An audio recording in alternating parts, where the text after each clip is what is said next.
Il y a une atmosphère ici que les gens apprécient. La beauté est surtout picturale, elle est dans les vitraux. L'église a été ouverte au culte il y a exactement 101 ans.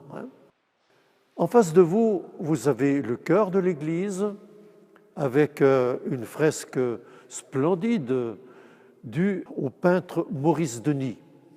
C'est une scène de la vie de saint Paul.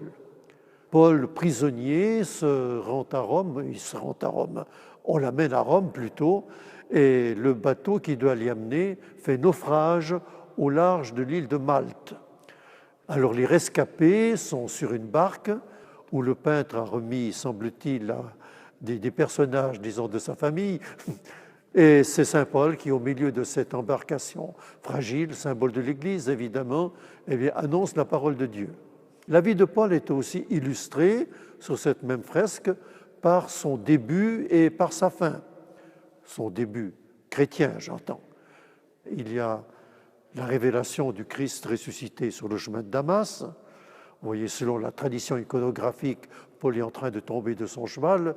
Et puis, sur la gauche, alors c'est le dernier événement, c'est sa décapitation à Rome, donc au temps de la persécution de Néron, selon la tradition. Et tout en haut, eh bien, c'est l'accueil de l'âme de Paul par le Christ. Maurice Denis n'a pas été le seul artiste à intervenir dans cette église, évidemment. Il y a Alexandre Saint-Gria.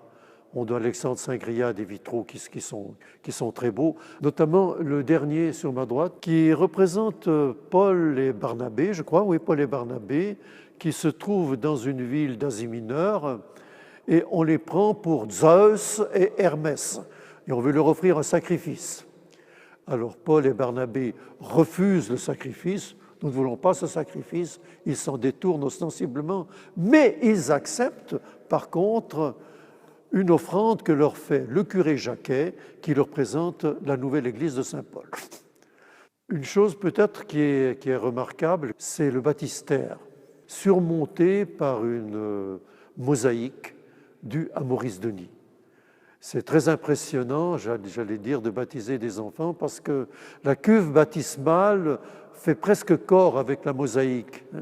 L'eau du Jourdain paraît s'inclure dans la cuve baptismale. La mosaïque représente évidemment le Christ.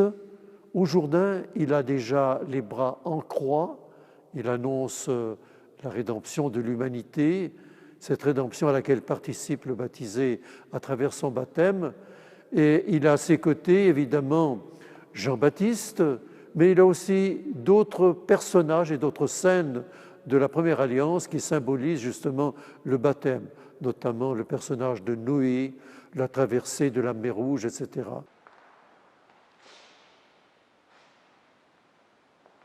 Le groupe a voulu vraiment innover quelque chose et puis ils avaient au départ, je pense, une formation théologique, en tout cas un souci théologique très profond et très sérieux.